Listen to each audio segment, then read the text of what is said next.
Hello! Ayan. Kararating lang namin dito sa school natin. Weather school natin. Ito yung labas. Kararating lang namin dito.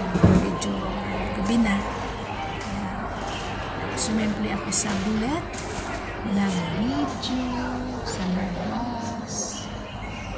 Medyo nadilim na siya. Punta kami ulit dito. After a years.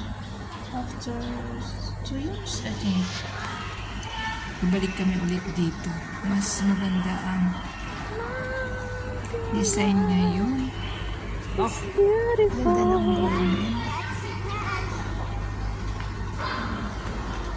Habang nagpapa-registered si Madam doon sa aming room, kasi pagdating namin, hindi pala available yung gusto na room ng alaga ko. Gusto kasi ng alaga ko yung aming nakuha ng pumunta kami ng nakaraan dito na mayroong slide sa loob ng room dala din sa taas.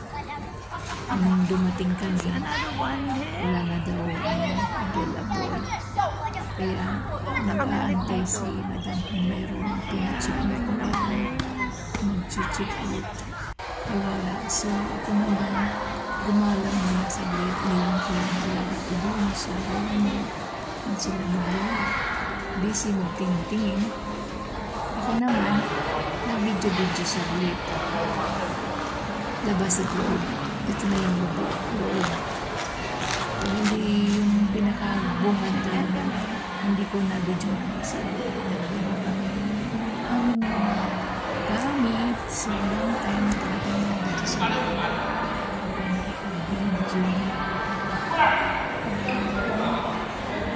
Ako nakapag-video. Ito naman, pupunta na kami doon sa room namin. Ito kami hindi na magkahanda o gagasig ko yung sa kiwo nasa dyan. Kiwo. Yes. Nasa second floor kami. Tinulungan ko na Our ng place. Ito na yung labas. Ito yung labas.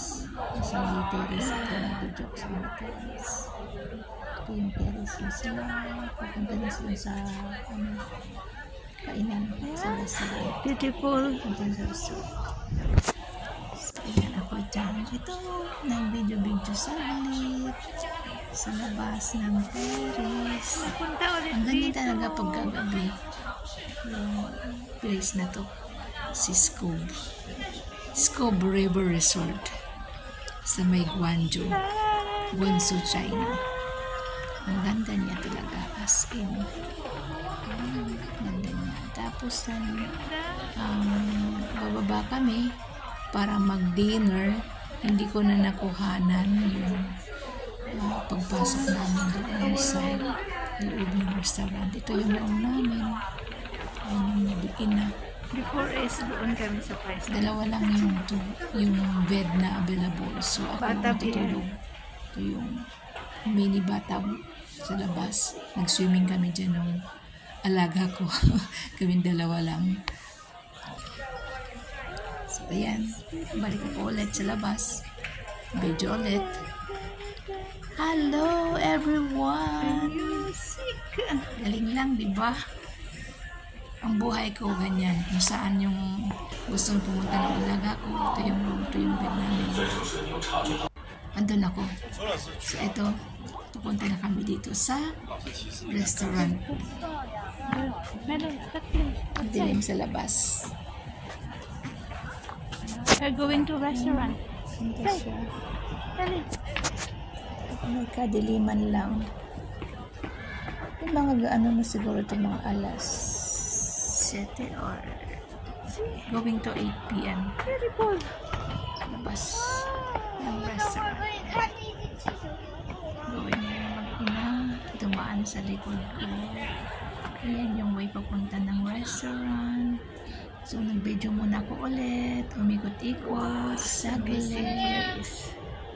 Ayan yung kanyang kabuhan ng hotel. Kain kami. Kanya-kanya mga Dinner time. Yung going na sa hotel. sa kainan sa restaurant. Ayun, sa likod yung restaurant. Hindi yung madilim-dilim ng konti ulit. Yung restaurant. So, tapos na kami kumain. Nalikod kami. So, nakunin ko ulit ito. Like na ito, yung sa unang ulo ko is medyo naman pa. Pero ito ko medyo dito guys. Masok ang medyo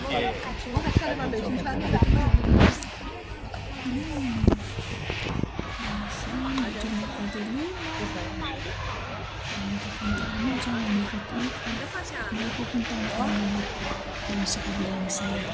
Malalakad-lakad kami. Dahil na ang namin nakain. Medyo may kadilim.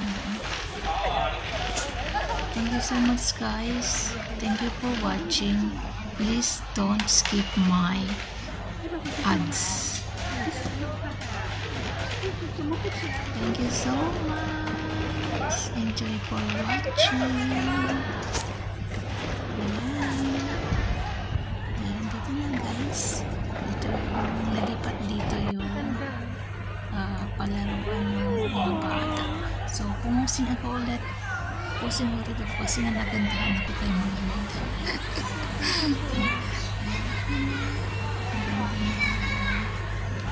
So, yun siya. Thank you so much again guys. Hope you can enjoy for watching. Sorry sa video ko, very simple lang. Thank you for watching. Bye.